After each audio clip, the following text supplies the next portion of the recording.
to Mirella.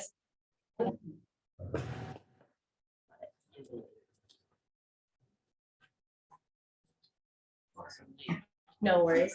So, come on in here. So I'd like to introduce you all to Mirella Ramos from Sonoma Land Trust, one of my very good friends and partner. As I mentioned, you guys all met her at retreat, and she's here to talk to us again about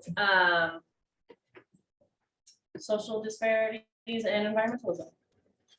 And conservation. And conservation, climate change, which I'm feeling the effects of right now. It is way too hot for November.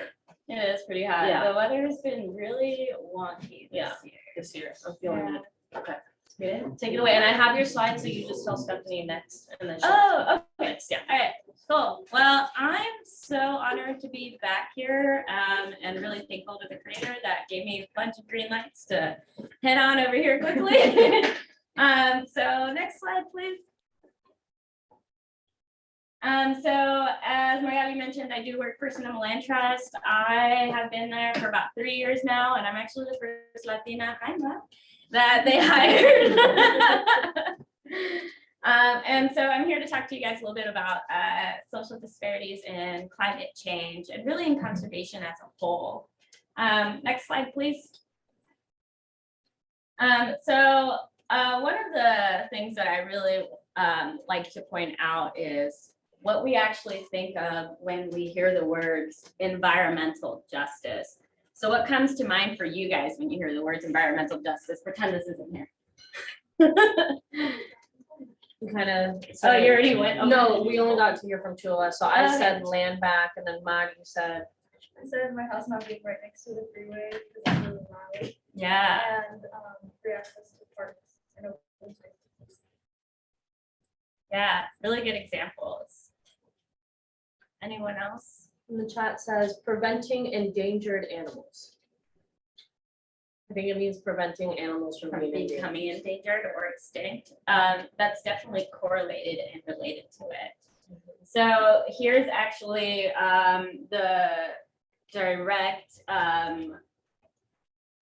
definition of environmental justice, and this one's upheld by the government and which means also by the Environmental Protection Agency.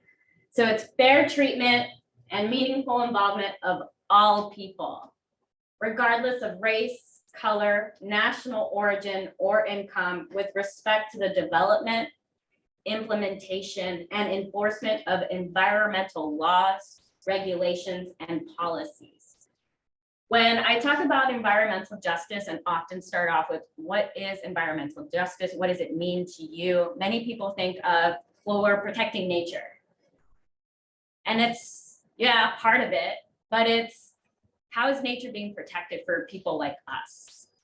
How have we been harmed over years because of discriminatory laws? Many of you might have already heard of redlining. Can I see you raise of hands who has? Lots of you, yeah, think so, let's see.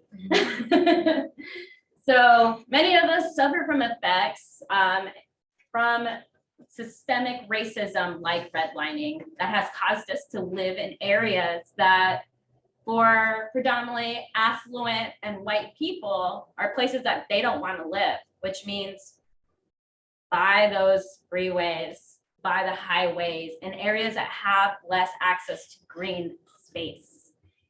And I want to also kind of take note of the fact that lack of access to green space, and sometimes it also means that we're living closer to cities. And why do we live closer to cities? Because sometimes that's where we feel most comfortable, because that's where we have been moved to, in the areas that are factories, that have more buildings. And of course, this depends, like for example, NYC, everyone wants to live by the main square, but when it comes down to it, we have lack of access to nature, green space for a reason, because we were seen as unworthy of having access to green space. And so I really want to make sure that you guys hold on to the philosophy that everyone deserves and has that right to clean and healthy environment. That means that you shouldn't have to bear the brunt of having to always live in communities that have access to or have land or live on land that is polluted, have jobs that you're increasing your interaction with chemicals. These are some of the types that we end up having to take, that for generations our ancestors have had to take as colonization has taken into effect in areas where we lived peacefully, as for many of us as Indigenous people. Next slide, please. So in turn, this is directly related to environmental racism. So hearing just what I have mentioned now, how are you guys feeling? Want to take note of where you guys are at. If it bothered you at all, if you felt any kind of upset that this is what you have to deal with because of the color of your skin. I've been upset, so You're out. she stay upset. Yeah. I actually, side story. I actually was in this training yesterday where someone asked me, okay, look into your close inner circle. Maybe that's your friends, your family. So think about who's in that close circle to you. Then think about those people that you're always going to reach out to, the ones that you love most. And after that, grow your circle a little bit bigger. And think about people that they're part of your community.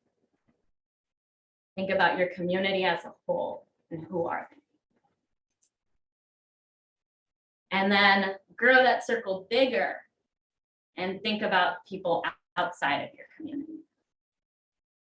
And think about what kind of struggles have you had with any of those? What kind of conflicts have you had with any of those?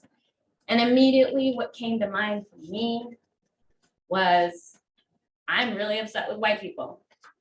And I also have to recognize that part of my ancestry is also those that oppressed a side of my ancestry. So reconnecting to my Indigenous side and realizing that I also have a colonizer history within me, and realizing that I'm upset with them too, and for what they put some of my ancestors through. And that is all that racism part that deemed us as less than a human in the name of religion, and mostly seeking wealth. What could they steal from us? That we saw as, yes, something that's part of the earth that we could use, but didn't pillage the way that they did. So back to the environmental racism. Many of us, whether we know it or not, have been subjected to environmental racism. Maud mentioned how she's always had to live near a highway. Usually cheaper to live by a highway. I've always lived by a highway too. And these places are the places that have more air pollution, have hotter climate, because we usually have lack of access to green space in those areas. And really, as people of color, we are more likely to die from environmental causes, whether that's air pollution, whether that's chemical pollution, any kind of toxic waste that obviously won't get cleaned up in our areas. But the biggest one to maybe think about, especially for us that live here in Sonoma County, if a fire comes through, if an earthquake comes through, or a flood that's big enough or that damages our homes, money doesn't go immediately to people of color. Money goes to white communities, affluent communities. They get serviced first. And I've noticed this in where my parents live in Texas. When we got hit really hard by a hurricane in 2007, it went straight, all of the help went straight to all of our white neighbors, all of the white communities, and we were left waiting to see if they could help us out, buying simply a refrigerator to have access to food and to be able to keep it longer. So we lived using coolers for like a month and a half while seeing other people have access to money that should be equitably given out. And one thing to note too is that after natural disasters, it is more likely for affluent communities to become wealthier. While for us, and this is actually, there have been studies on this and have been proven that these white communities become richer, have more funds, more money after a disaster. And people of color, for us, it's harder to bounce back. Sometimes we're living paycheck to paycheck. I know my parents always were. That's why my dad worked Monday through Sunday. So it's not as simple as just the air that we're breathing. It's down to where we're ending up having to live, because we're starting up first. And for many of us as first generation here, our parents have had to fight to be able to stay here. And sometimes it's working out on all of these vineyards and being exposed to that toxic waste, the pollution, the pesticides. And that carries over more than just that within them. It carries on to you and future generations. That's the way that chemistry works. And we're actually more likely to have more plastic within us because of the things that we're able to afford, because sometimes we can't afford all of those expensive things. I had a great a friend explain or share an example of, which related a lot with me. My dad had to buy a new pair of boots every 3 months that were $30 because he couldn't afford the $200 boots that he could have been using for work that would have lasted him longer. So when we think of environmental racism, it goes down to the very food that we eat. I don't know how many of you can afford to eat organic, pesticide-free. Even with like my salary, I can't afford to do that out here. I can't imagine my parents trying to do that for a family of 7 kids. So one of them that I want to point out to that I really am passionate about teaching is heat islands. Next slide, please. How many of you have heard of heat islands before? Matt, I know you have. Mine just taught it to me Okay. yesterday. Matt actually presented on some of the stuff that I'm gonna share with you guys today at the New Orleans Rally Conference, which is a conference for all land trusts nationwide. Thank you, Matt. So heat islands are, in fact, islands, pockets of hotter climate. And that's due to lack of access to green space, water, even having like a creek, a river, a lake, a small pond makes a big difference. Whether you're living here in a rural area that, to me, when I saw this graphic when I was looking for a graphic to share with you guys, I saw this one and was just thinking, well, that's what looks like where an affluent white person would live. And this is more of where I grew up. In the middle of South Central LA with literally almost no green space. My house was the only one that had a tree in front of it. And that's because my parents really like plants. Anyway, with heat islands, what happens is in a place that doesn't have this foliage, a body of water, you're unable to retain more of the cooler air by perspiration. So plants naturally give off or add water into the atmosphere because they're able to absorb some of that heat. It's able to go somewhere. But if for any of you, if you've ever been descalzos, like barefoot, and you're walking on like asphalt, have any of you ever, like on a hot day, you burn your feet, right? like, you burn your feet. Sometimes you can even cook fried eggs apparently out there. I've done it once on top of a truck. But if you think about how hot that asphalt on your driveway, sidewalk, when you weren't wearing shoes, that's how all of this, the buildings, the asphalt is. It retains that heat and doesn't allow for any vapor, any cooling effects to happen. So where is this more likely to happen? In our communities. I just read an article yesterday where a bunch of white older men were upset that part of a land that's out in Roseland community, people want it to be made into a park. And they want to preserve it. They want to keep it the way it is. And aren't thinking about our community that would like for trails to be able to walk through the area, an area to be able to exercise, have equipment there that we don't really have access to gym equipment if we don't have a gym membership or unless you can afford to buy it. So it's really important to think about these places that we live and the environmental injustice that happens when we've been pushed out for years to be living in places like this without that green space.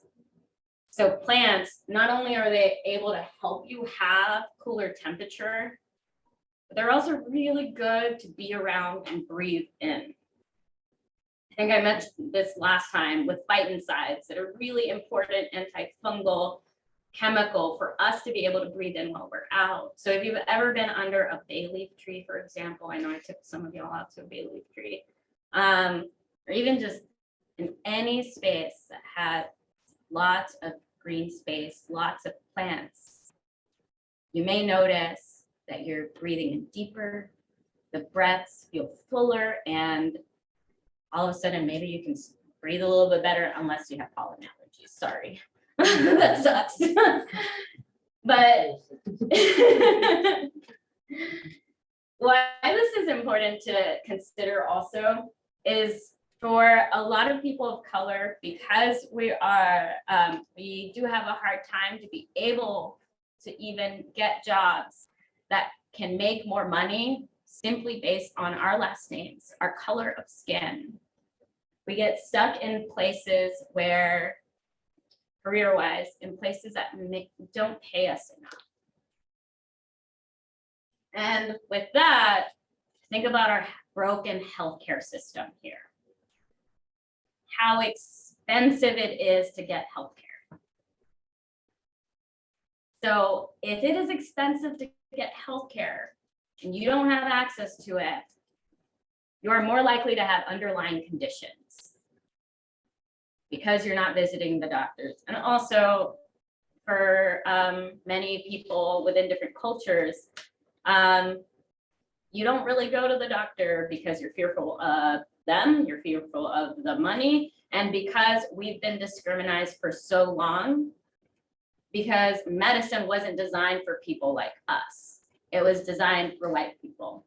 Those are the ones, white people are the ones that actually get studied most to see how the drugs work on them and to see what their ailments are. So they don't understand how pain works for us, for example.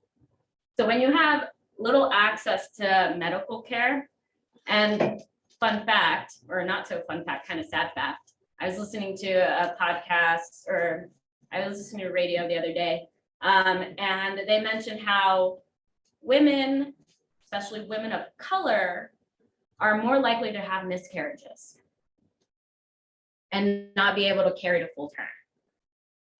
And they found a correlation between how often you go to the dentist and if you were more likely to lose your child. And this was, the correlation there was, we don't have healthcare. How are we supposed to even think about going to get our teeth cleaned when we're just trying to survive and have enough food for our kids at home? And again, our broken healthcare system here. And so if you have underlying health conditions, then this 3 to 10 degrees hotter makes a big difference Yearly, people die of heat stroke and heat illness because they have underlying conditions and because we're put into lived in places like this. Why are they not putting green space in our cities? Why are schools, for many schools, why are they all pavement and don't have green space for us?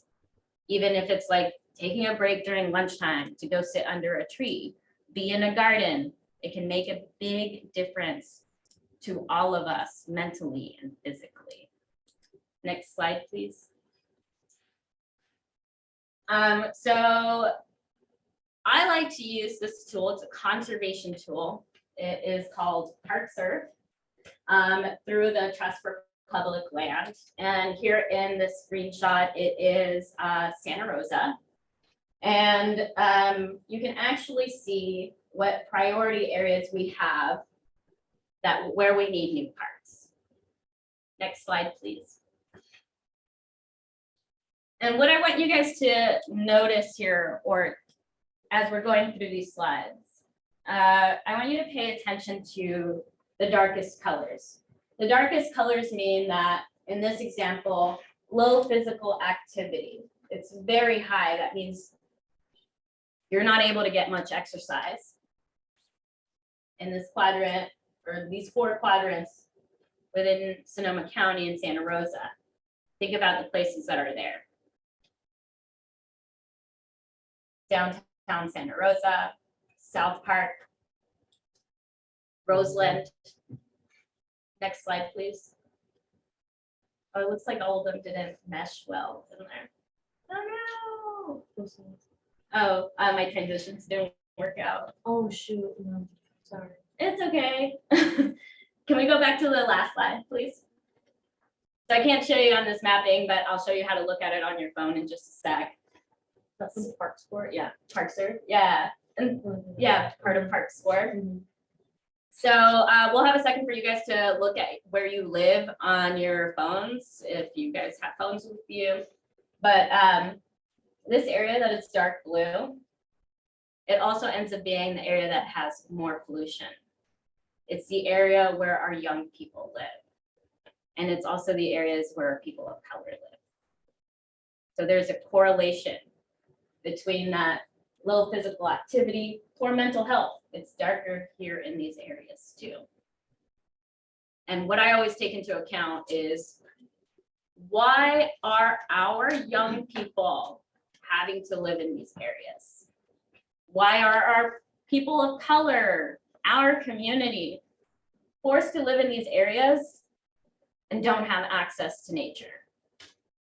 So it's part of my work of educating people about things like this, of why systemic racism is continuing to affect us in nature, in conservation.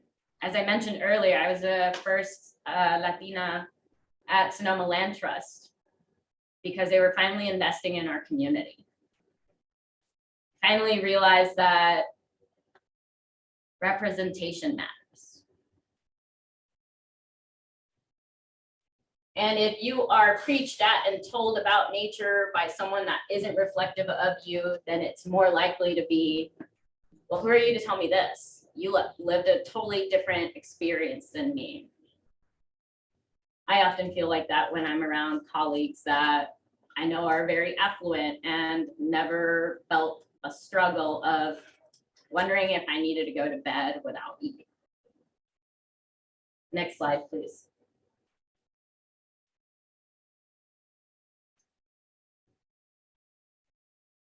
So there's one slide that's missing. It's okay. It's okay.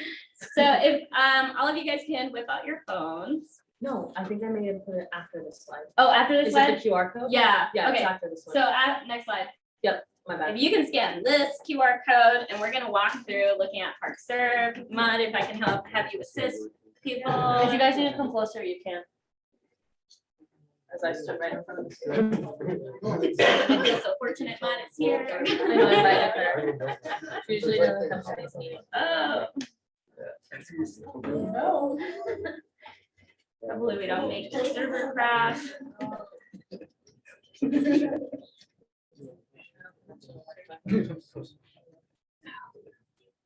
anyone need Wi-Fi? I can do Wi-Fi.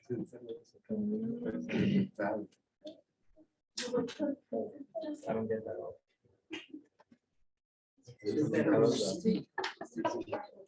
So when you open this, it might have you have to scroll down to where it says access park serve. And then it'll say search for your city.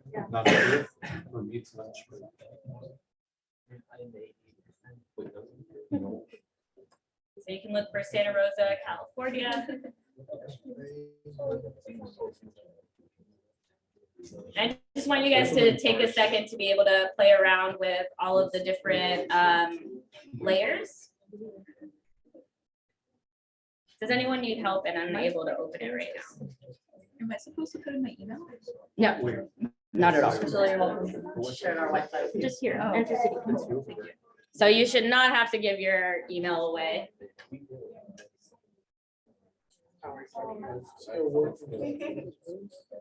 And so at the bottom, you can click on see map after you've entered your city name.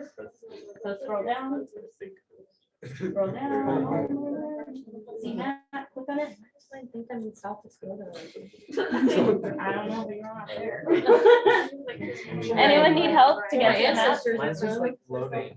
Is it different? Oh. Okay. Yeah, perfect. You're there where you need to be. So you can go ahead and click skip. And so you can toggle through all of the different layers to see how you're impacted. Oh, Stephanie's like on it over there. I'm in the west side. I'm right here. Yeah.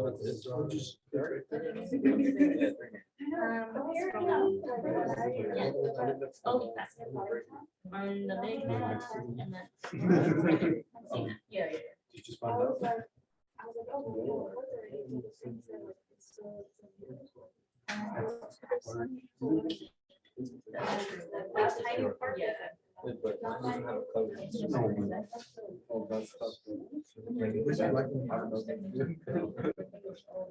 So you'll notice that there are layers for health and climate. Those are the ones that I toggle through the most, and demographics to see where are people living and how are they impacted. And one of those layers is that heat island effect. You found it?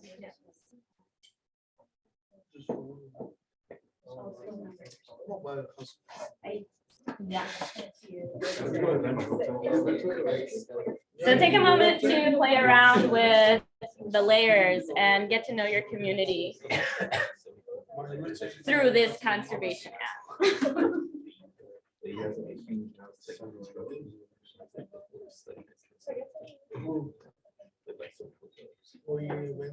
Stephanie, can you do me a solid and go to your layers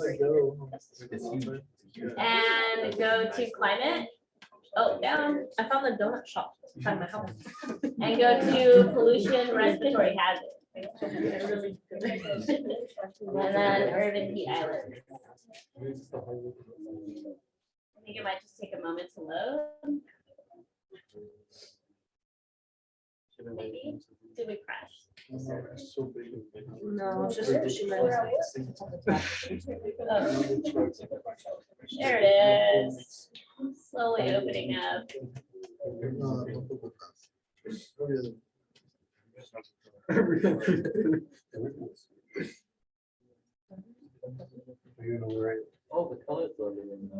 So this mapping data provides a way for you to share with people about where they're living and how they're impacted.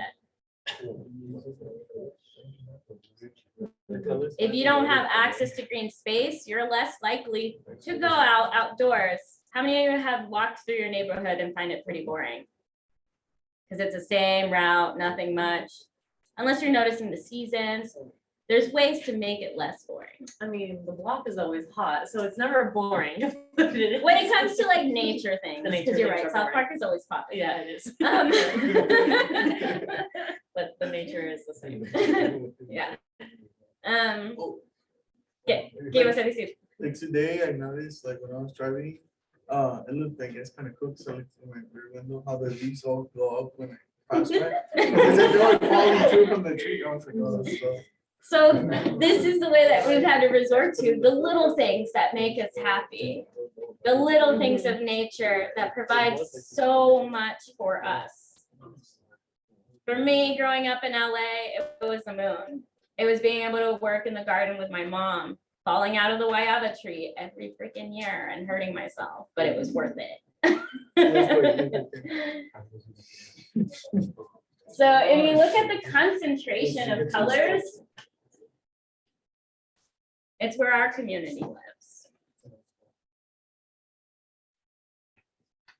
We are the ones that were pushed out to live in areas that have high pollution, that suffer most from heat island.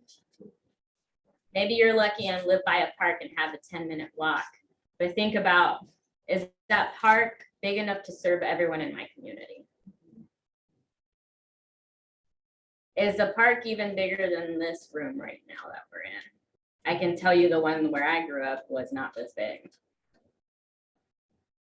Plus a lot of heroin needles and stuff like that. That made it unenjoyable. So with this tool, you can go into your community and talk to them and have ways to visually teach people about where they're living and why we should be fighting for environmental justice for our community. I do it in my small ways by working for a conservation organization where I can be a face that is familiar to people, where I get to come here to places that are hosting groups like all of you that are helping our community and take people out like me that grew up without access to the great outdoors. So all of that, it takes that one person to be able to make that change. And all of you here are that change for us. A lot of the work that LSP does is to make sure that we are improving for future generations, that we're addressing trauma that continues to affect us. That generational trauma is real. I hope that you guys take that time to kind of sit with it and think about it. How have you been affected over generations? And how is that weighing and holding you back? There's many ways that it may. For me, it was not being my true authentic self with my parents. Realizing that I had a lot of reconnecting to do with my ancestors, because living in a new country where a lot of people don't get you is really difficult. And having access to nature in the ways that your parents grew up with can be really hard. I'm thankful my mom was an avid gardener, and I'm thankful that my parents really instilled loving nature. And I know it's the case for many of us. In our small ways, we carry that love for nature in one way or another. And it is a proven statistic that Latinos actually care more about the environment than white people. Isn't that something? But we see it in different ways, where we don't see it as preserving this beautiful land, don't touch it. We see it as community, that it's to be shared. There's a reason when we have many different events in our lives, like many of these are going to be religious because, like, let's face it, baptisms, quinceañeras, weddings. There's a reason why we have the padrinos for every single little thing. Padrinos and madrinos for the drinks, the dress, everything, because we're community oriented and we're living in a place, in a country that has been riddled with people that try to separate community out. because they're used to being solitary. And we're not like that. We find community and we keep community. And it has also been said, thanks to science that has done data for us, that yes, COVID hit our people hard. We're one of the groups that was hit the hardest, but emotionally, we were able to bounce back a lot quicker because we have each other, because we have community. So I want you guys to think about that and how you guys can be that community member that also represents the environment and is looking out for your generation now, the generation before you, because let's face it, we end up doing a lot of work for our parents, our aunts and uncles. They got us here, and now we need to make sure that they get treated better too, and that our future generations and we get treated better. Part of that is having that access to green space, having that access to nature, having access to clean air, clean water, because that is what nature provides us, but unfortunately it has been tarnished and it has not been equally distributed. And why it's an environmental injustice for us to be put in these areas is because we're burdened with the most impacts. We're burdened with being the ones that are most affected by climate change. These heat islands that I showed you earlier, they only get hotter, they only get worse. As Magali mentioned, it's really weird that it's pretty hot today in November. Those temperature spikes, we're gonna continue to see them. And as I mentioned earlier, those times where these big natural disasters come through, it's hard to bounce back monetarily. And for us, we don't get supported as much. So it's really important that we bring that to life and we teach our communities about it so that we can lift voices. I have time for questions if anyone has any. If you're feeling kind of like a little down about what we talked about, I hope that you look through it and realize that, yeah, we're going through a lot. Environmentally, we've been impacted in the worst ways.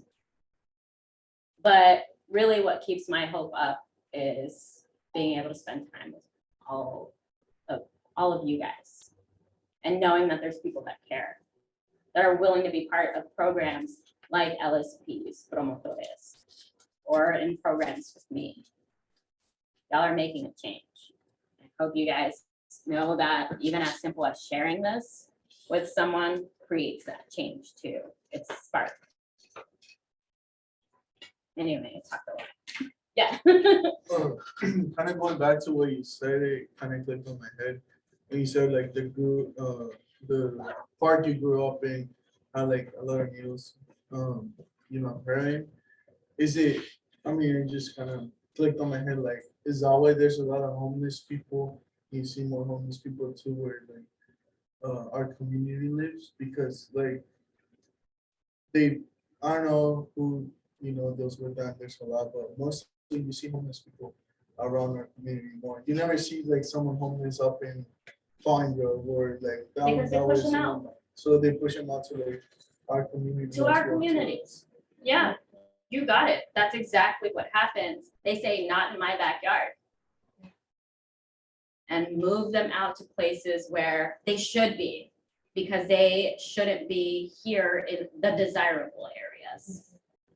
Because by where I live, well, there's like, it's kind of a little far, but I live like almost in downtown, and Hewlett Park is like right there, and then there's like that one other place on it's a park. I've never been there because of like, well, I've been there once, and that was my first time. That's because there's a lot of homeless people there and like needles and stuff, and like sometimes it sucks because I can't pick up my brother from school, so he takes the bus and then drops off at the mall. Has to walk through there. Like last time he told me like somebody was chasing him and stuff. Oh my God. So I had to like go outside and kind of look and see. Yeah, and that's its own issue too. the shelterless crisis is very real. And it's through skyrocketing housing market. The prices are getting worse and worse. And that's why we discuss gentrification all the time, because our hip and happening communities, they think that they need to come in and fix it for us. And then they push us out. Think about San Francisco. They used to have a big Black community, and little by little, that number has been falling down because they're pushed out of their homes. And then the white people get more police in their neighborhoods that can run off and chase off all these people that they deem as not being. What's that? It's called hyper-policing. Hyper policing, yeah. There's a term for everything. That was a great observation, Kevin. Yeah. I deal with the same thing in my neighborhood, and it has adverse effects even on our mental health, because my 5 foot tall 67-year-old mother is going out and fighting with homeless people every single day. You couldn't leave your trash there, you have to throw it away. And I'm like, Mom, get inside the house, I'll deal with it. She's like, no, I've done that. And then like, it stresses me out. So like, my mental health has adverse effects on it, but it does fall under the umbrella that Mirella was talking about white supremacy, because there is a sense of even entitlement that I can park myself or live in communities of color, because I know that I, one, can't be pushed out, and two, the police aren't going to do anything about it, versus if I was in an affluent white community such as Fountain Grove that you mentioned. But there is a question, how can we organize ourselves to prevent these environmental changes on the minority communities? So we can't prevent them because they've already happened, but we can definitely raise our voices. And part of that is the education component. Education is very, very big. And I'm not talking just like going to institutions, going to university and stuff, although those seeking higher education is important. I'm talking about knowing things like heat islands, climate change, and being able to share that with your community. And really big for us is finding those terms in Spanish to be able to share those too. I wasn't taught all of the environmental Spanish terms that I know today. I had to literally look them up, and then my parents are like, oh yeah, I know that word. Why didn't you teach me? For obvious reasons. But what we can do to organize ourselves is to make sure that we're hosting times like this, events like this, where we can talk about it and teach people. That's step one. Step two is making sure that we're raising the voices and that we're voting. Voting is very, very big. Yeah. I cannot stress that enough. Last year, we had one of our promotoras, Jocelyn, who was working on the charter for Santa Rosa. If you guys don't know what a charter is, it's basically like our constitution specifically for like Sonoma County, Santa Rosa. And one of the biggest things that she was pushing for is for our undocumented brothers and sisters to have the right to vote in Santa Rosa, because the majority of the people who live here are Latinos. And if we have the right to vote, we have the right to the majority of the decisions that are being made that could impact our lives, like what we just talked about right now. So that also includes you guys. Sucks. We have imposter syndrome. We go into these places that we might not have been there before, but the more representation we have, the more people we can pull in. And it really does. It starts with us, and it starts with you guys as the next coming generation of leaders. Absolutely. I cannot stress that enough, that, you know, why let someone else decide your future for you? That's partly me being rebellious and always being like, F you, I won't do what you tell me. Yeah, that's my anthem. But seriously, it is a right here to be able to vote, and we should use that. Yeah. I hope that you guys leave with a lot of information and know that you're always welcome to reach out to me, whether you want to talk about higher education and environmental work and careers. Or maybe you have a question about the environment that you just haven't found an answer for. It's literally my job to be able to interpret those things for you guys and share that information in a way that is digestible, that is understandable. And also, very important to me is that it's culturally relatable. I would not be talking how I have tonight if this group didn't look like this, if I didn't feel at home. So remember that you are also home wherever you are at for other people like you. Yeah, let's give it up for Mirella. Trying to wait for Sonoma Land Trust and LSP to, so we can go do outdoorsy things, because I love that so much. So let's get some hikes, some kayaking, whatever you guys want to do.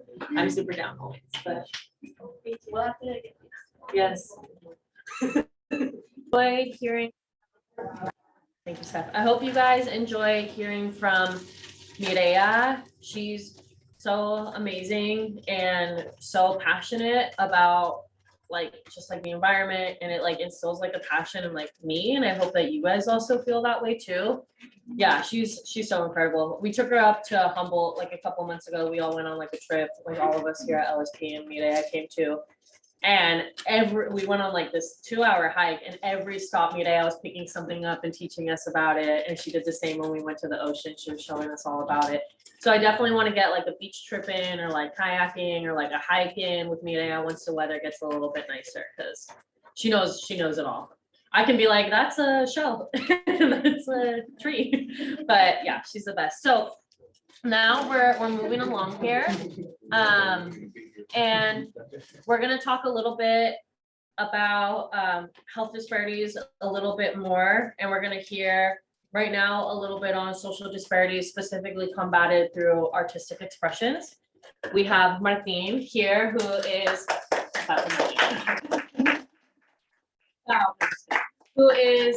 my mentor in so many contexts. When I first met Martin, and I tell him this all the time, I was drawing on pen and paper, and I was just okay, this is me, this is the kind of art that I do. But working with him, I was able to realize even more potential that I had. So with him, I've done sculptures, murals, I got into graphic design, and just seeing the world in different ways. And when we're together, the things we talk about, we keep it 100, we talk about everything.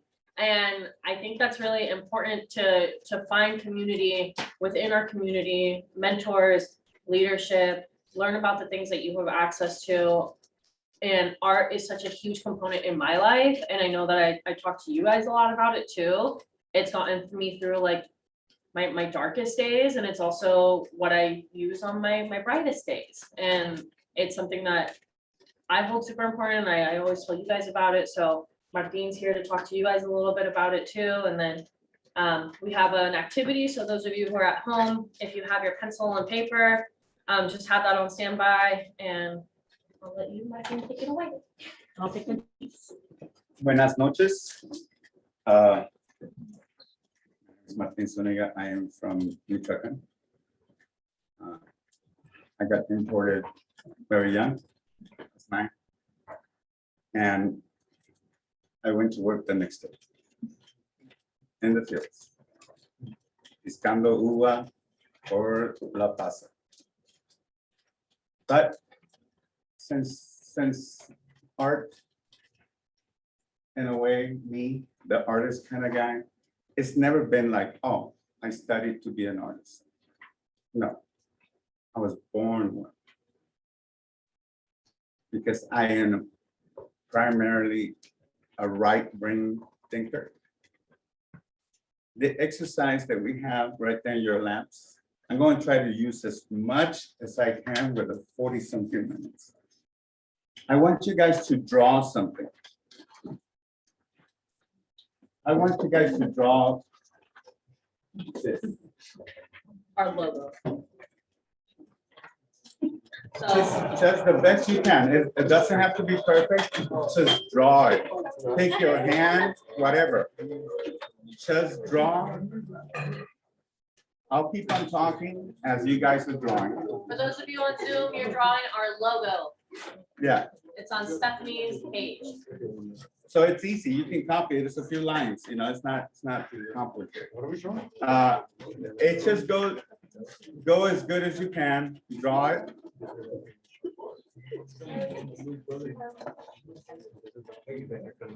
Does someone's pen not work? You're supposed to have. Oh, this one, but I got one. Okay. Thank you. Try this. Oh, you don't have one? You don't have one at all? Okay, try. So there's a box right here, so you can draw on top.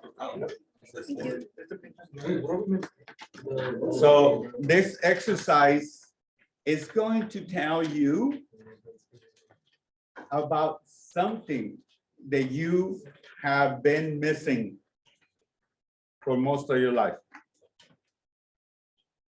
It sounds weird and I might sound very like, oh my God, este viejito ya anda cuckoo. Because I came here as the other side. I was an artist all the time, I was telling you. I was born one. Because my way of interpreting life was different than the left side thinker. And this exercise is also going to show you what primarily you use every day, what right side or left side of your brain.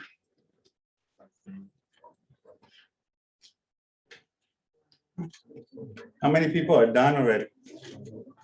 Hold up. Tres. Te digo aquel, tiene que ser. Here's my group, man. Can see you already. Good thing. By the way, I started in the field picking grapes. Now I've been at the museum for 5 years and I've been a teacher for 25 years. I've been a teacher. I never graduated from high school though. I've been a teacher because I collected so many years doing the same thing, one thing. So I have all they have the data they collected and they saw that I've been doing it, made me a teacher. And I'm now, what I teach is to try to wake up a part of you that has been asleep for a long time. For some of you.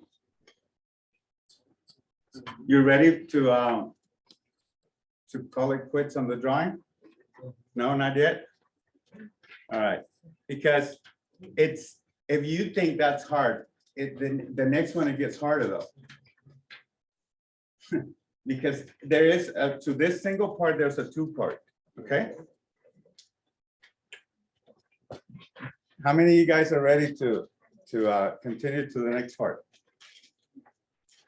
Okay.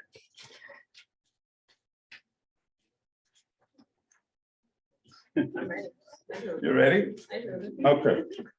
I'm thinking about it. I go, wait, hold on. Because I have to tell you guys what the next part is, right? So draw the same thing again with the opposite hand. What was that? Huh? What was that? See? Who did you guys forget about right there? Who have you guys been ignoring all this time? The other you. Right? Which is which one? Which is which one? How many people here are left-handed? Left-handed. Just raise your hand. I'm left-handed. Okay. How many people here are right-handed? There we go. You know, if it would have been all left-handers, they would not have been the ooh. Why? Because this society favors right-handers. Why? Because left-handers cannot be put in a box. I never been in a box. Like I said, I didn't graduate and blah, blah, blah, blah. We're creative people. We think we're part of everything. We don't belong to one thing. We want to be part of all things. So it makes it difficult to be in one spot. So I'll give you guys 3 more minutes for this exercise, and then I want the name. Just kidding. Just do the best you can, because it'll show you where your other self is at and how far it's away from you. If you do those 2 drawings, don't do them for me, do them for you. Show yourself the difference between the right side of your brain and the left side of your brain. And then you'll notice how long you 2 are from each other.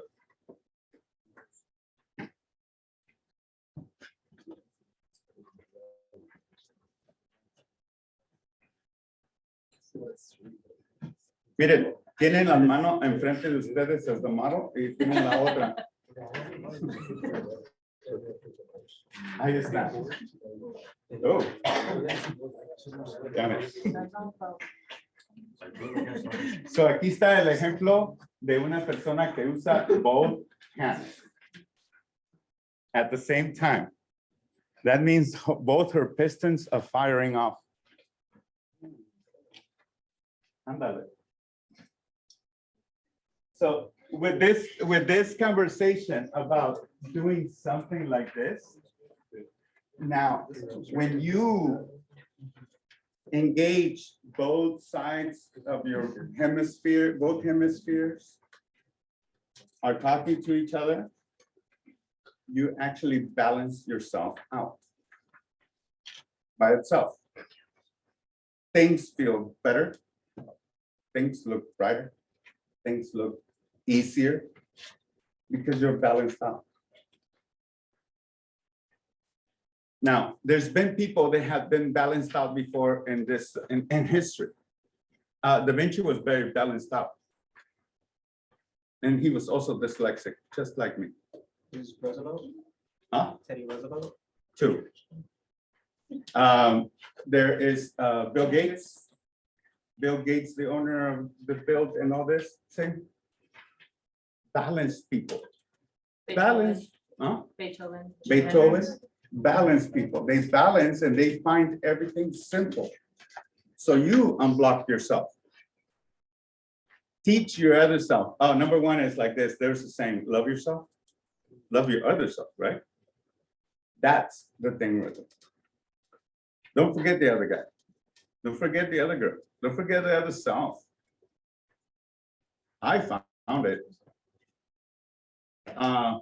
In my creative ways, I needed to complete myself. And I tried everything. I tried friends, big cars, giant motorcycles, alcohol, las barras. I tried everything and it never completed. I tried friends, girlfriends, wives, no complete.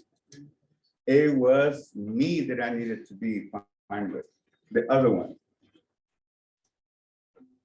Right? Does anybody agree with what I'm saying? 1 in the back, 2. Right. I'm not judging anybody. It happened to me. And you know when it happened to me? I was 40 when I saw the other. There you are. And I started agreeing with myself more, liking myself more, feeding myself better, cutting some things out, and living life. And then suddenly, bam, I'm an artist, but not in, I already knew in life who I was, but in mainstream, people saw me. So I started becoming a fast artist. I got to work in San Francisco, the Mission Cultural Center, for 4 years. I started my art thing in Fresno where I could build anything I wanted. I knew other people from the shops, and I had any kind of shop. I got to live, but after I realized that there was another self of mine. And the other self, when it was lonely and it wasn't doing anything, guess what it was doing? It was sabotaging my life. Always. Because it was angry, because I abandoned them. I left them alone. It's like, no chingues, not right now. You know, I gotta do because I gotta make money. No chingues, I can't have fun or anything. And I left that thing alone. It taught me a lesson.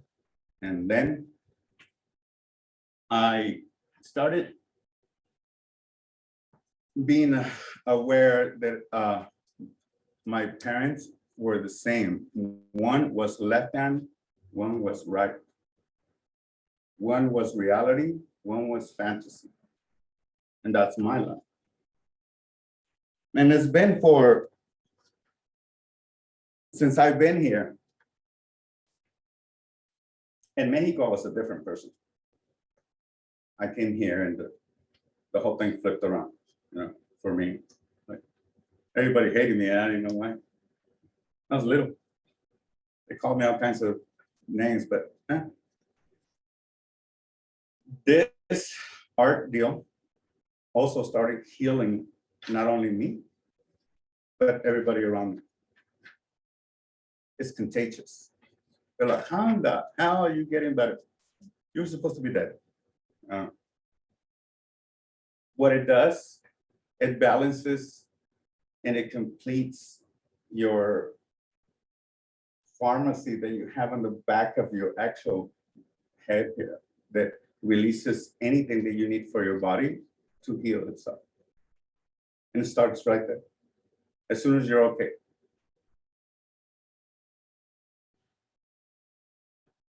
Man, you guys are really silent. So for me to know that this is working for you, you have to ask me. You have to show and you have to engage with me. They have this exercise, and you guys shouldn't know this, but I use it a lot in the alcoholic field. You have to declare that you are, right, to move forward. Step number one, you have to say that you were ignoring or you didn't know. You know, I do talks like this, and I walk into universities and I go, hey, you know, the hemisphere, and I can see a lot of people go, what? What do you mean two? I go, wait, you didn't know there's two different things in there? No, it's one, right there. At the university level, you know? Me vengo para la casa like, oh my God. You know, it's kind of because they're pushing us through just so many little things, you know, from one box to another, they never let us see. Can I ask you guys, I'm going to describe where I'm from, so I cut it down faster. I am from the region of the Purépechas.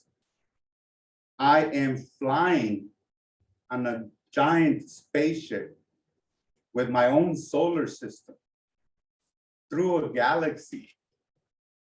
I've been to the edge of the galaxy. I saw it crunch because it's expanding. How many of us right now in this planet? 8 billion? Mhm. We're expanding. Each one of you is a universe. If I make a sound with this sound box at the edge of the universe, the star in the center trembles. Quantum entanglement. Haha. You are the universes, right here. You're right here on the back of your head, turns like this. Just the same spin of the universe. The ombligo comienza like this. A tree comienza a crecer like this. The whole thing. Everything is following the pattern of the universe. You guys should be superheroes, all of you, in your own right, with both hemispheres firing off. And I'll tell you the problem why you don't know how to use your other hand. Did they ever teach you? Huh? Did they ever told you what you were going to be missing? So now, can you run with one foot? Can you run in life with one hemisphere?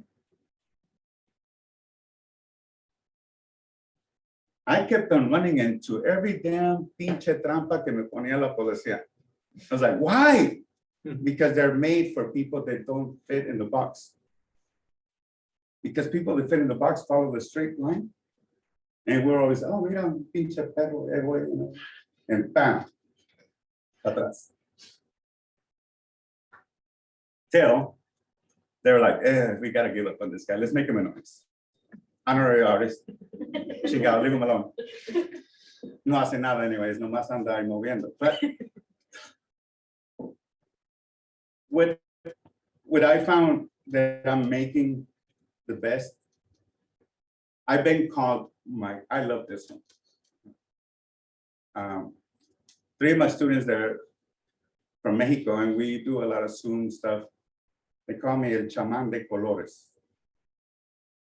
I found out that my art had nothing to do with doing art. It had to do with waking up the people that I knew how to do it. If you balance yourself out, trust me, you're going to see life different. Because check it out, there's 2 of you at the same thing. There's 2 of you doing the same thing. Not 1, 2. Pero you know the other one va a decir, te están tratando mal, mándalos a la chingada. You have to do it. And the other one won't. Que está solo, alone. Remember, divide and conquer. That's where it began. They divided you. And they got you. I mean, they got me, they got everybody. But in order to get free, you have to set yourself. You know, I own a home. The home owns me. I gotta clean it and do it. Ching the hell. You know, same thing with the car. Do I own it? Yeah. Le ando echando gas y moviéndolo, ya I'm pushing it. It owns me. That's the other one talking. That's the creative thing, always saying to the serious person, you know. So in order for me to take this life serious, I have to be balanced and live my own with both of my sides. And that has to do a lot with also it's duality. So it's the feminine and masculine thing. We all had a mom and we all had dads. We're half and half. We should be half masculine, half feminine. That's the only way we really can also get through life without crashing into the feminine movement and forgetting that mom made us, you know, mujer. So I cook, I clean, I do, you know, because I wanted to. And I have 2 kids. I have 2 older kids that I didn't. I was the guy that making the money and I wasn't there. Now I have 2 younger ones, same duplicate thing that I've been there since they were born. And I never left the house, get my studio in my house, build as much as I can. I want to show you in a little bit, if I can, social media. You can run it to here? Yeah, Steph, can you, Oh, damn, Steph is good. Steph, So I teach art.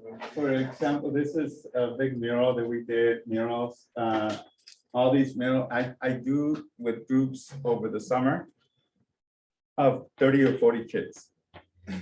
And the murals that I work on are like 300 foot by 10 foot. They're cutting one now. They're cutting 3 feet off of it because the code enforcement didn't like it. I don't know if you can click, can you? Can you click on the cactus? Transformation will think that you have suddenly become magical. They will want to know what magic wand you have found. And you will say to them, I made peace with me. I stopped finding fault with me. I stopped finding fault with you. I stopped looking for reasons to feel bad, and I started looking for reasons to feel good. I stopped making the worst of things, and I started making the best of things. I stopped asking other people to be the reason for me feeling better, and I decided that I could be the reason for me feeling better. And in that decision, I found ultimate freedom. And when you're free, you just gotta feel good. And those So there's one thing about that. Did you guys see any like funny thing? Well, apart of the cactus and all that, my hands? Did you guys notice anything about my hands? So I paint with both hands, just as she does. So I'm switching hands. On the top part is when I switch. So I always painted and done everything with two hands. It doesn't limit me like, oh my God, you know, like if I'm on a ladder, I'm painting, I go, oh, you know. So it's only when I went to normal land, to construction, that they go, oh my God, this guy works with two hands. You're a boss. And I always kept on the ladder because, you know, I could do that. And it's also, here's the brush for all my paintings. I paint with knives. No, this is for everything. This is para comer, this is what but my art now is just that. I can pick up anything. I've been recycling art for 25 years where I pick up anything. This could be, I mean, a beautiful art piece. I can turn that into, I mean, she's seen it. We do that because artists, what we care about is earth. It's my spaceship. It's not the people they want. Obedient people, they don't care. They just want to use everybody to get their money and fly with their stupid little spaceships over.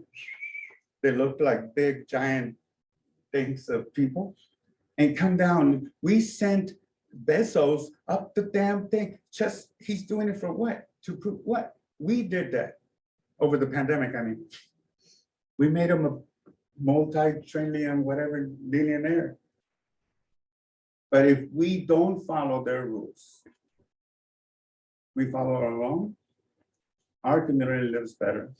Mom and pop lives with us. Our little stores are open. Our families become together. We talk to each other.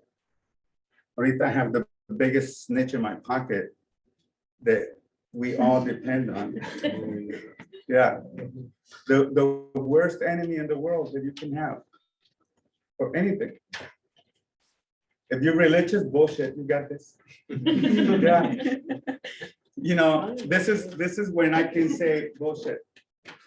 If everybody got one of these, your shackles are on and you put it on by yourself. I am that mean when it comes down to being reality about stuff. No, we do not respect. No dejamos que entre la pinche comadre to talk shit about anything, right? Pero ahí traíamos a este. De que suddenly tells you exactly what you want. Why? Because you're feeding it exactly who you are. In 2 years, they can plug this into a robot que está medio sin cerebro, and it will know exactly what to do, exactly like you. Information, right? Important. We need to stop getting milked by these things. I said I woke up and it was hard to wake up. You know where I woke up at? In the most loneliest place. I'm the oldest of 11. My sisters and brothers were laughing at me like, stay away. What happened with the company? No, I'm an artist, you know? But all that I did, I just decided to live different. And that was easy. There was another person that could live like me. I needed to trust them. Trust it. And I survived. And it's been treating me really good. I've been living my dream. I've been asked a lot do you dream? Like colors, do you dream your pieces? And no, I don't. I don't even dream. And I have not dreamed for a long time. And the explanation, because a lot of people got me scared, think that I was very abnormal. So I needed to talk to a professional. So I went to talk to a professional. And she told me, well, there's a couple of things. Either you don't reach REM sleep or whatever. That's the whatever I can tell you about clinical things, But if you're happy with your day, if you're living your dream, you don't have to dream. You're living it. Actually, you go to bed tired, like, oh my God, I gotta do it because tomorrow I'm living my dream again. Yeah, I don't stress over sleep. I'm like, oh, it's 9 o'clock, I gotta sleep up. And then I wake up and I'm still playing. I am being my 5-year-old with a 50-year-old, 55, with a 55-year-old driver. You know what I mean? And there's a 5-year-old behind right there going like, chinga, say, wait, hello, defend me. Being balanced. I have a 11-year-old. She was born on my birthday. That teaches me my balance. It reminds me of me as a woman every day. And I have to treat her with that respect. As with grandma, mom, everybody is, I cannot pull my guard like, I'm your dad. No.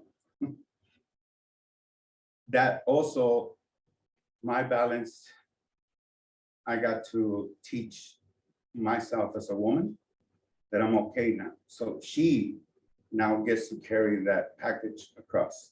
Everything's okay. Everything's good. So it works in many different levels. On another note, me being unbalanced, I keep on getting arrested.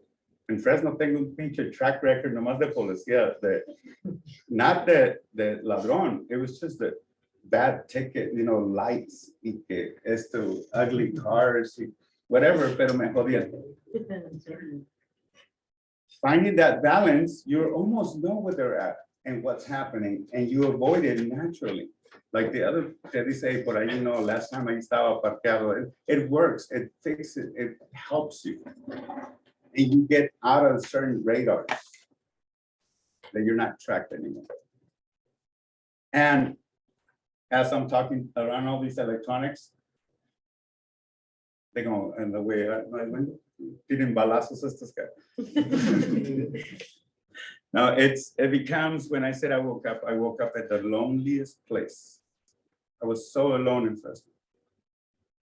All my friends, even when I left, friends from kindergarten, no kids, nobody called. Nobody knew I was missing. That is because I went back like a year later. They're like, hey, vamos a comer los cabrones. I haven't been here for like a year. It's so hard for them to care. So when I find suddenly out of that loneliest place, then you find people and meet us así que están ahí diciendo, hey, I can see you. Wait, you can see me? Yeah. You're behind the crowd and you're doing something different, and there you are. I can see you. There's that kind of balance. Because, like I said, my own family ignores me. They won't even dare visit me because soy artista, and I don't know what the hell that means. No, it means que me mantengo de las travesuras que hago. Well, yes, pero no ando en tours. Me and the museum are always fighting. I always want to get the Latino Heritage Month, and they're like, hell no, why you? I'm like, mensos? Ustedes son not Latinos? I've been trying to promote art in the schools and promote what I do, what I told you, to every school. I work. Right now, I can't count as much because we're doing now murals with schools, so I'm doing them with mechas. So I'm assisting like 7 murals for mechistas. And then working with the middle schools and restorative. Because all the best artists in the world, they're in restorative right now. Telling them that they're bad. Because they're different. And that was me. They always told me, okay, you're not good. I proved them wrong. In high school, I left this finger. In middle school. And I proved them wrong because I went to finish my project 3 weeks later. Todo bendito, terminé. Because my language has always been my hands. No, my art. My first language survived all the way to the end. Second, Spanish. Third, English. This is the most English I ever spoke. Usually I'm a Spanglish guy. I've been doing Spanglish a little. So, preguntas, a few antes de que me desmaye. Es importante que ustedes pregunten para que acepten que it is different. And don't feel afraid, I can pick a few out. But ask me, we're gonna be working together. Zoom people, feel free to ask Martin too. I'll monitor the chat. Yeah, do it, guys. Come on. A ver, dame la primera pregunta. Anything. What made you start choosing to think of Oh. Porque no se me perdía. It's the only thing that has been on my neck. Okay, this is real thing, and now that I have an audience que me están haciendo caso. My mother-in-law went to Chichimeca country. My mother-in-law, she was Caucasian. So that means she was Irish on that edge, but very blue eyes, very delgadita. She went to see where one of her nueras is from. And there outside the church, not in the church, outside the church, there's a guy with a big book. Y te dice todo de lo en náhuatl. What you wore, le das el año que naciste y todo, te da to what you're supposed to be and all these things, your name and your name. She went there and she gave him my name and she recorded him. I have the little video of, she just said the date and the time that I was born. And this man started like saying everything about me. What, my experiences through life. And then he goes, y su nombre es Cuatro Vientos, un Cuchillo. Cuatro Vientos meaning you don't have a home. You're out to the wind, pero con un cuchillo. And that's been my life. I don't like to be inside of a box.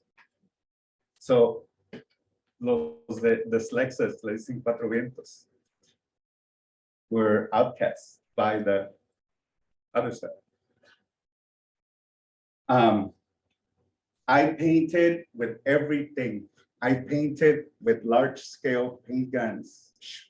I still do. I painted murals they were 5 stories high. I paint the best places that I paint at. And that's why a lot of work is not out here. It's on virtual reality. My studio's huge. I'm scared, you guys. Estoy haciendo unos pinches cuadros ahorita, and they move. So my vision is this: if ever you guys in the future, I might not make it, but you guys might. Down the freeway, you're going down the freeway, and your car now will have this windshield that you can see. So it'll project shit on you, so mileage and all that. But also you can see incoming messages like text and all that. Also, you can look out and see un Tatzecuaro floating a 2 mile long on the freeway on the 5. That'll be me. I'm working on that guy. Because down the line, there'll be Google markers that you can buy in certain spots, and all your virtual reality art can be displayed there. You can display it right now, but a lot of people are not ready. You know, you pick up your phone, you put your camera, and bam, you can see the art only through your camera or glasses. That's what I'm working on. Like, I no longer use the knife. I used that knife yesterday to show you guys. That I built yesterday. That was a conversation that I wanted to have of the hand thing. And I did it, you know, long, it was really long to do that. You don't need to buy the brush. They tied your hands for artists when they said, okay, a damn pen is gonna be 20 bucks. I'm like, damn it, you gotta go break into the bank. You know, they made it impossible for us to exist. Impossible. So most of my art that I stuck back into the richest homes anywhere. I even sold a few to Windsor. They're not really good. It's recycled. Les están metiendo la basura para atrás. Get it? There you go. Because cabrones, you know, they don't even know what art is then. They lost their ways. All my clients that I sell to, those rich little ones, they don't know. They want the, oof, I bought from him. But look, he made that out of that. But they don't know. My car, miren cómo se llama? Combinado. It's a, to who? Because ¿cuál es la fuerza del fin? Who? Los Juanes. Las Juanas. Not the damn tractor. Don't get it wrong. We're the power. We've always been the power. They didn't find gold. They found us. Y aquí nos tiene todavía. Otra pregunta. How much time do I have? Oh, ya me pasé como 5 horas. No, you're good. I have a question. How do you live as your like authentic self and pursue your passions, but still like keep your bills paid? That is a great question. I would like to know this. Look, Myself. I couldn't live with myself before at all. I knew there was something wrong with me growing up in high school because they kept on, I had to fit in and I could never fit in. And I mean, I wouldn't fit in. I always thought that. I always had that little voice inside of me, "Eres pendejo." My boy, you know, like I had it. But then I did what my mom told me to be successful, and I was. I proved her. But I proved success to my mom, and I ended up at the hospital with an irregular heartbeat from depression and torture. One person walks in, because I was denied to get cut open to put a pacemaker in. I was like, hell no, I'm too young. I'm 30 something. Can't, you know? And I had that conversation and still in bed, but there's that thing that my other self at that time was like in the dark. I never knew clearly anything of what I could do not having the job anymore, because they were telling me I was never going to be able to work. I was said, no more work, no more stress. I was done. One person comes over and goes, you know what? If you did coffee, do tea. If you didn't drink, drink. If you never walk, walk. If you walk, run. Do something completely different. Do it all the time. You'll get better. Work on your other self. And I was like, what? Y me quedé pensando. So I was supposed to get operated in the next morning. I mean, it was like my insurance was canceling on me if I didn't get operated. And I had good insurance. So I called girlfriend, hey, tráeme una ropa negra. I'll meet you downstairs. Let's go drinking. It was on October 31st. So había concursos en los coches, so yo me salí con todo mi, nothing wearing acá atrás, amarrado, and I pulled the IV and walked up. I went to the market, compré, I'm an artist, remember that. Compré crazy glue en una botella de cazadores. And I glued the IV to the cap, not to the. So entré a los nightclub like this. Unas ojerotas negras así medio desmayándome en la chingada, pero it was the day that I decided to let the other person in charge. Duró 5 años, pero every day. And then I reunited with myself.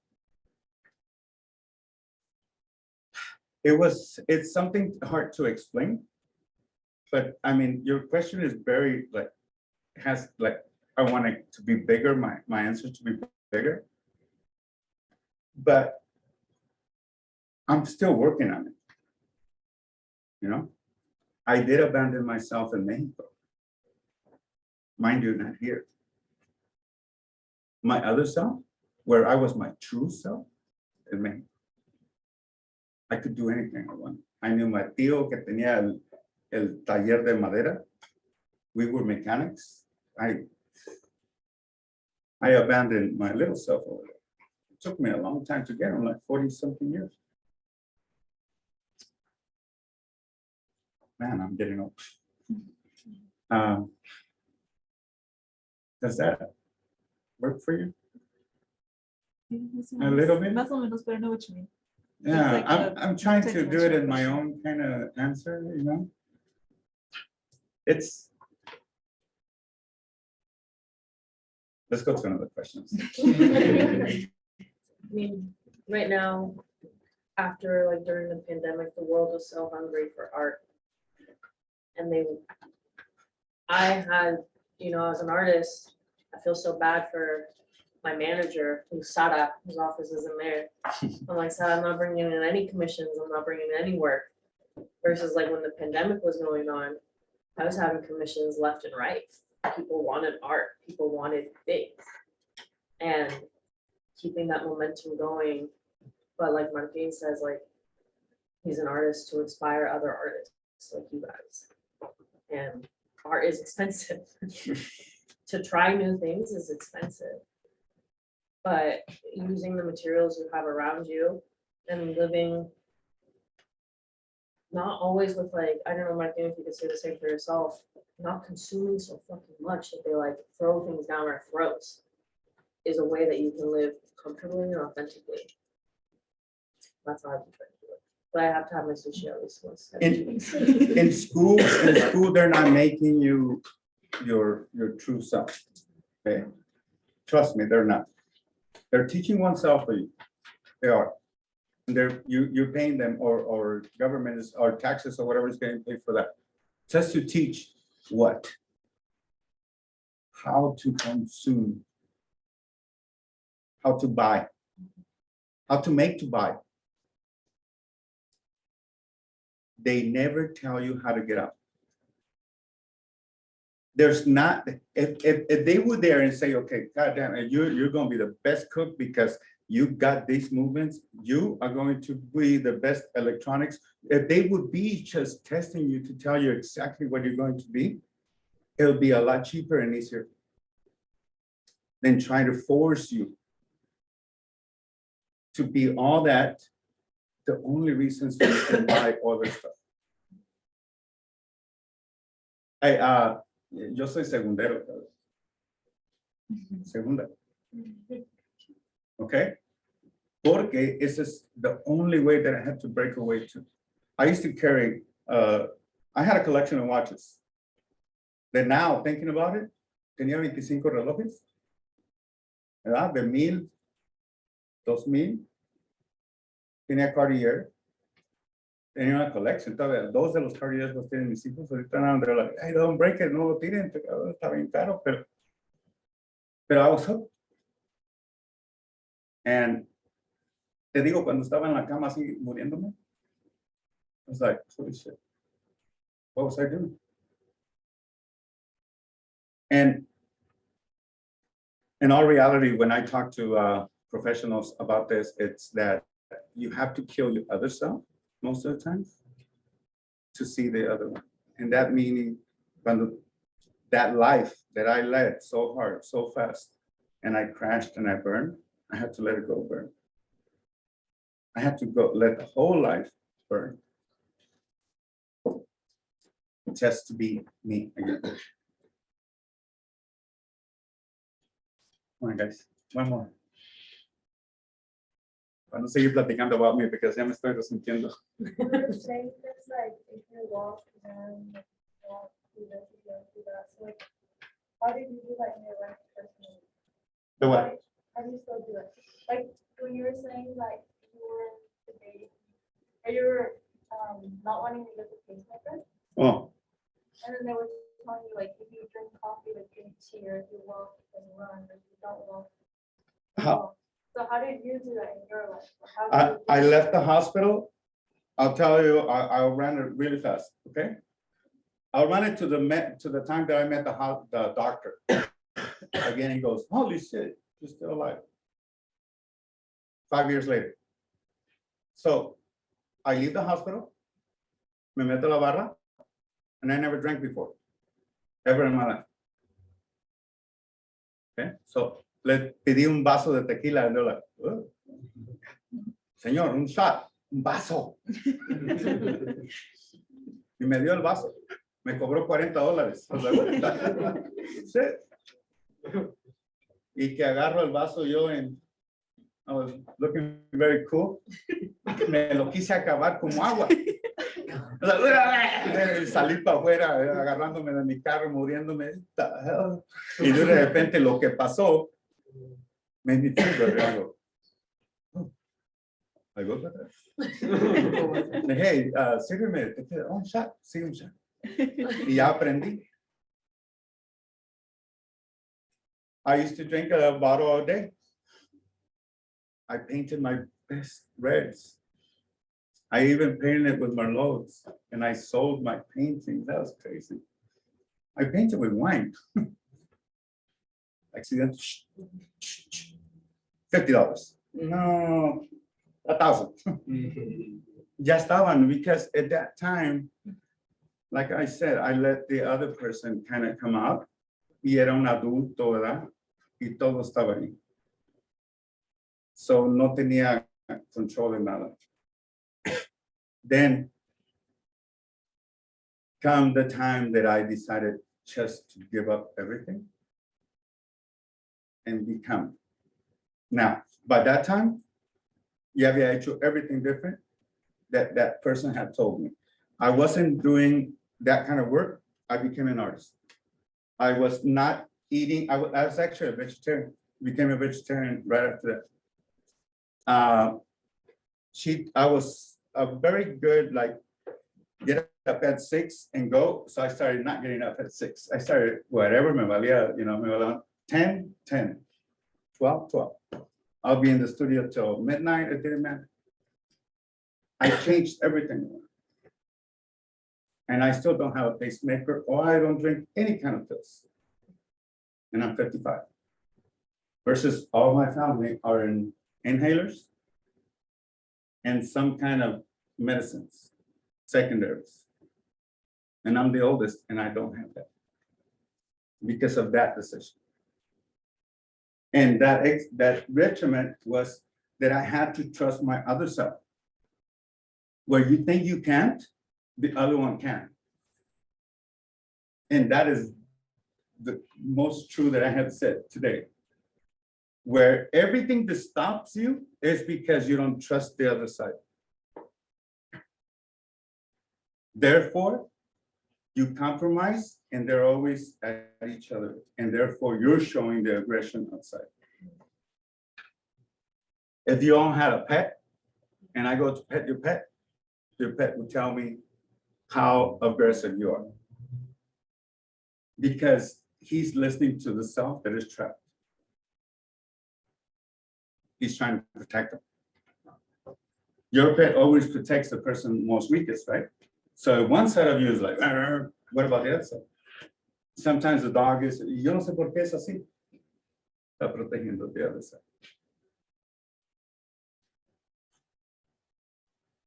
Does that work? This one? Now, how many, by show of hands, believe that there's another one of you inside of you? No, I guess. It's in. Do you guys believe that the government intentionally only taught one side of you? Or you don't believe that? It's hard to pull the blanket out and see. That go. Doing art, it might sound complicated, and painting and doing these things, and they're actually not. You have to trust yourself to do what you want. Because I don't know your art. I don't even know your story. You're, the best artists in the world, they got there by surviving the most trauma in the world. And that goes for women and men that made it up that high, because they didn't care anymore. Their fear was gone. Like you were already. I find it interesting you said that, because there's a street photographer, that's one of the most well-known street photographers for her time, but she wasn't recognized until after she passed away because she never released any work. She was a nanny, and she was on a tight regimen, and her name was Vivian Mayer, and she was focused on just babysitting, and then she would take pictures. Yeah. Because that's what I said, your art is your art. People don't understand what your passion is. Only if there's that duality inside of you, they'll start expressing things together. Drawing, I drew in 3rd grade. I used to sell flowers, así, 25 cents, or un little coupon para un carton of milk. Tenía un montón en my pocket, haciéndoles a todos los que querían novias, florecitas, rosas. And then I did that because no hablaba inglés. And I found the universal language. I found a universal language, and I left into that virtual reality universal language here in the US. Because I can make una florecita. En una flor, a rose, in Japonés, do you know the name of the rose? In Chinese? Okay, how about if you just show them the rose? It's the same. It's the same, right? A rose around the world, if you show them a drawing of a rose, it's a rose. So you speak art. And that only happens when both of your hemispheres are working together. You have a universal language. You have a universal understanding of things and people. And we're not like that. Divisions es los que nos tienen madreados, They divide us in quarters. Eres mexicano, michoacano, de este rancho, de este pueblo. Eres mujer, eres hombre, o eres whatever. Pero te tienen dividido en los bases. And me? I got out, I'm free, I feel good. At the end of the day, guys, I'm not faking none of the stuff that I tell. She knows me. I live every day because I don't live in the past and I don't live in the future. I live in the present. So every day that I showed up today with you guys, I'm the present. I don't have a, what the hell am I saying, you know? I mean, I shoot from the hip. Maybe it's good, maybe it's not. But for me, I live every day. I mean, it's hard for me to do big murals. They're always asking me for a big sketch and I go, no, I already got it. Well, can we see it? No, you trust me. I'm gonna do exactly what you said. And yes, it can come, you know? I'm a good interpreter now of those decisions for the people that are not, they don't understand the universal language. I'm a good interpreter of that. And the only thing that I use is this knife. And it's not for that reason to the art. This describes who I am.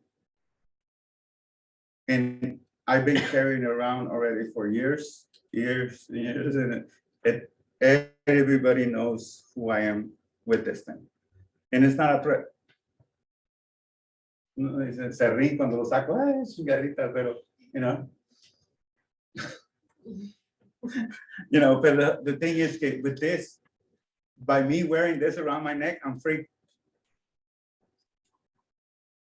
You know, me vale madre. How do you guys feel about that? Diciendo que you know you live in the past and you live in the future, in the present. I get that, but you don't ever worry about like or think what are you gonna do tomorrow. No. So for tomorrow, like if Tomorrow somebody will asks come. you, what's your plan? That's the thing when I told you I can go to sleep. You know? I don't want to, well, this is not a disclosure. I mean, right away, me voy a echar la sombra yo solo. My wife, she's like a super woman in this community, as far as I go. I mean, taco in county, taco in city, she does all these things, right? She can't sleep. She's worried about tomorrow. She's really stressed all the time because she's worried about all these things that she has to do. She has to be worried about 10 years from now. Maybe because that's the grants that they're making. Me? No. In our relationship, I'll describe this really quick because this is the most important thing in my relationship where I found true balance, and I have to be the complete opposite of her. I have to. It's the nature of us.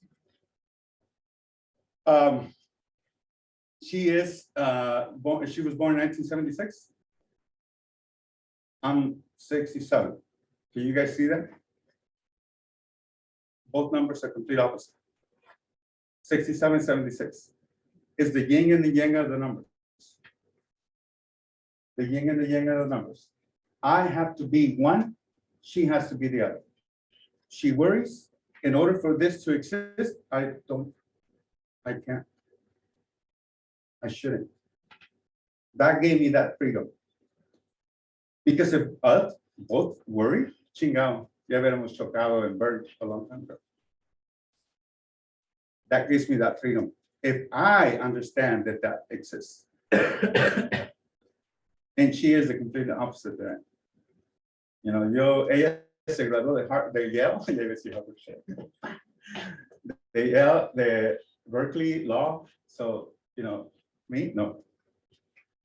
How we met? Inside. Inside. She's my hero. Oh yeah, she's you know, very strong woman. My daughter and her go at it. I'm like, putting out. I gotta run. She's 11, and she's never lost one. So okay, she's gonna be the best in Sonoma. So antes de que me salga de aquí, brinca mi convenado para largarme. Anything else? Bueno, está trabajando conmigo though. Yeah, that's what I was gonna say. Martin is gonna be supporting us with the murals that we have to do this year. We have 5. And our next one, we already talked, we said January, February is gonna be my fence all over along my house, and it's a big one. So We're gonna need the promotores de arte, Art for the Heart, the promotores preparados, the YP, all of you guys, the leads, all hands on deck to support, and not just you guys, but your friends, your family too. It's gonna be, I just wanna bring community into my community, and that's my home. And introduce you guys, when you're driving by, the beauty that you've created. Martin's gonna support us on 5 of those in Sonoma County.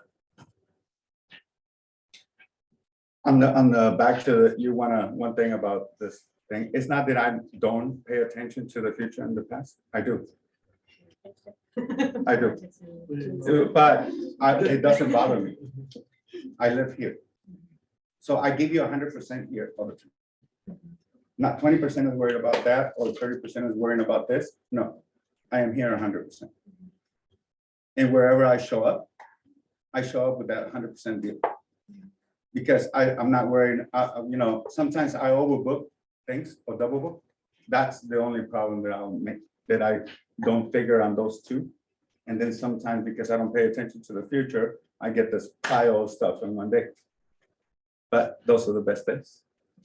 Because then I'm doing chinga and I get to madrear me a little bit. I've been doing public art for 10 years, and public art is the medicine that I offer the communities. In each of the communities that I'm working with, so far, I have gained 75% of the people that work with me believe that it's a medicine for itself, not for me, And most of the time, I don't care if I get paid or not. If there's this deal, I still do participate in the teach yourself how to get to that medicine, ¿Contentos? Órale. Martin.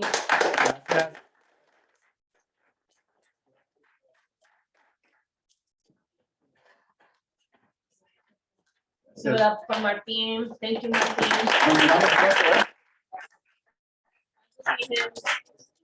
You guys will see him very, very soon. Yeah, comida. No. Water bottle. Bye. Okay, thank you guys. Before we go into glows and grows, I love Martin. He's the best. He's so awesome. Not tomorrow, Sunday. I wrote tomorrow, but it's Sunday. Ignore tomorrow. Sunday is SF MoMA. Tomorrow, I'm gonna send you guys, he's also a huge metal head too. I'm gonna send you guys communication tomorrow for those of you who are going to the San Francisco Museum of Modern Art with us. So keep an eye on the group me, because I'm gonna send you guys a separate message. I'm creating a whole new group. We're gonna meet here at the office no later than like 10:30, 10:45, because at 11 o'clock on the dot, we're leaving for San Francisco. The food at the museum is super expensive, so we can't afford it. It's like $20 for 2 tacos that are trash. So maybe the night before on Saturday, pack yourself like a good lunch, wake up early in the morning, have yourself a good breakfast. You can take backpacks. Yes, Kevin. They do have a parking lot. We do not do business out in the parking lot.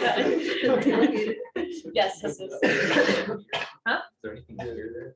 What? Like, anything near? Anything near? Yeah, for food wise. The food around the museum is also really expensive. So the restaurants are like really expensive around there too. Yeah, which sucks. They all have like the $3 signs on Yelp, so we can't afford that. So that's why I'm saying like pack your own lunch. But if you want to get food at the museum, you're more than welcome to. But yeah, we'll probably be eating lunch there around like 1:30. Any questions on Zoom about the SF MoMA? No. Okay. Next is, hey guys, up here, pay attention. Thank you. Next is on December 10th, we're having our winter celebration. This is instead of our YP monthly meeting. So we're not having a monthly meeting in December. What we're doing instead is our winter celebration.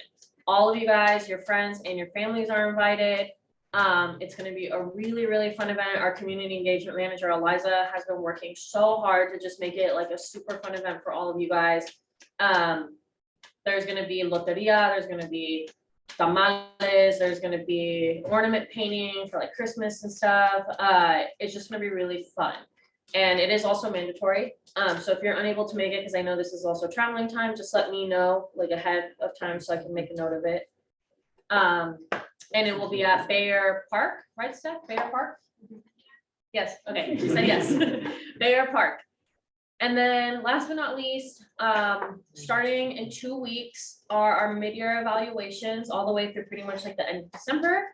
Don't worry about them. They're really low key. They're so easy. It's just a way for us to check in one-on-one with you guys and see how you're doing. There's over 60 of you guys in our program. And I know that sometimes we don't get like that one-on-one as often as we would like to. So it's just a chance for us to check in. We're at that halfway point to see how you're doing, how we can support you. A lot of you guys have finals coming up. A lot of you guys are doing your applications for school, scholarships. I know it's dark out, it's cold, seasonal depression rolls in, depression rolls in, anxiety rolls in. We've all dealt with it. So just want to be there to support you guys in any way possible, but as much as we can. So that's the point of the mid-year evaluation. So don't worry about them. Every year, everyone gets super nervous because you don't know what to expect. Might be the first time you've ever been evaluated. We do things a lot differently. So just don't worry. Next slide. All right, we got about like 10 minutes left. So I'm gonna bring up Ali Castillo, one of your YP leads. She's the DVSA YP lead, and she's gonna do some glows and grows. And Ali, I will text them to you and I'll write them down for you. Okay. So glows and grows. So we'll start with glows. So glows are something that went well, something that made your heart smile, something you want to lift up, something that demonstrates the power of the team, or something that you want to celebrate because it glows.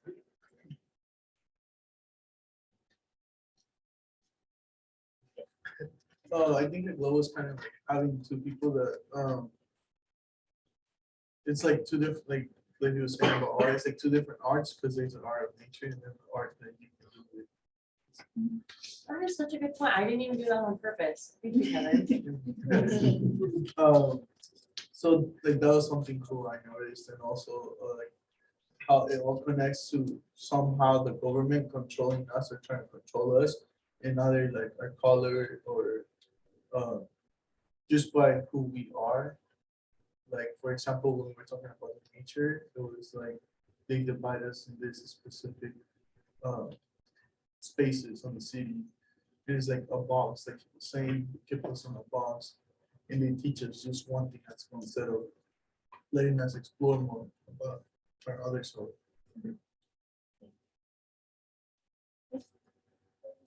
So that was at the very end, instead of think about like when like if you don't see other people in the space that you're in, like you're that person for someone else, like if that makes sense.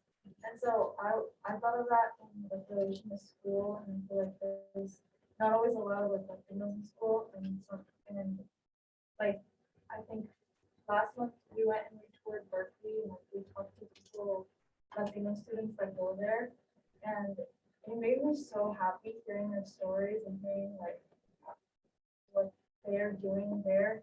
And like I was so proud of them. I literally felt like they were my cousins and like they were there. And that just reminded me of that. And like I like seeing people that have the same like values and share the same culture as me, doing things that I want to do, or doing things that I know that are important. Thank you so much. I also really like Captain's presentation, and because it served as like a reminder that, like you said, like there are like two of you, not just like this socialized, productive like machine. So I really like that reminder. And just so Martin, I know the question that you asked, Mirella, was like, how do you make the money? We're a nonprofit. Martin does work with us for a fraction of like what he deserves. He takes like super big pay cuts to be able to work with our communities of color because we can't afford a lot of the same things. But then he'll also sell like white people who like buy his shit for like hella money. And they live like just like super like low-key minimalist, and I've like tried to like aspire to be like that too. So it's like, yeah, And with his comment about like living in the now, like the present, when you hang out with him, he will never pull out his phone in the middle of like you talking to him. He's just like right there for you 100%, which is something that I don't see a lot and I appreciate. I'm on my phone now, but I'm taking notes for you.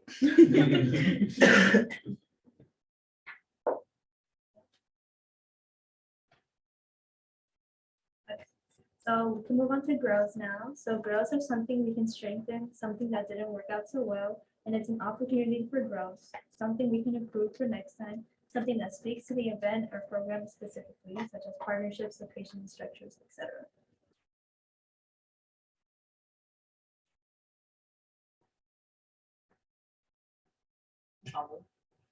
It's cold, close the door. Oh, it's cold. Oh my God. Who closed the door? Who closed the door? Roll your sweater down.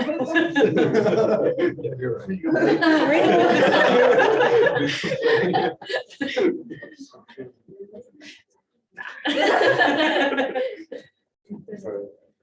Yeah. Anybody else? Any other ones? Yours are a little functional. I know.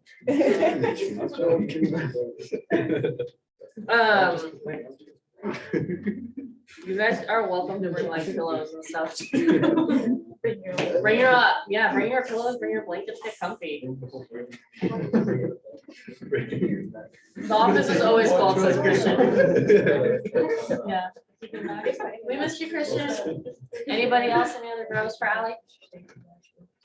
Eat more.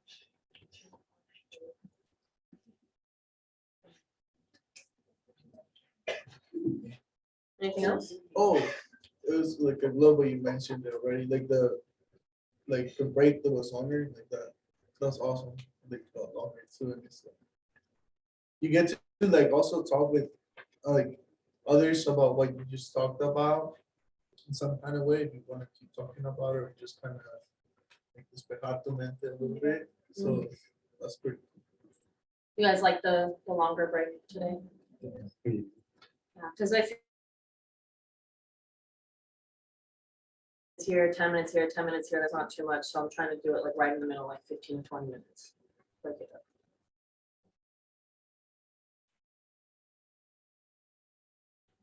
Roll your sweater down.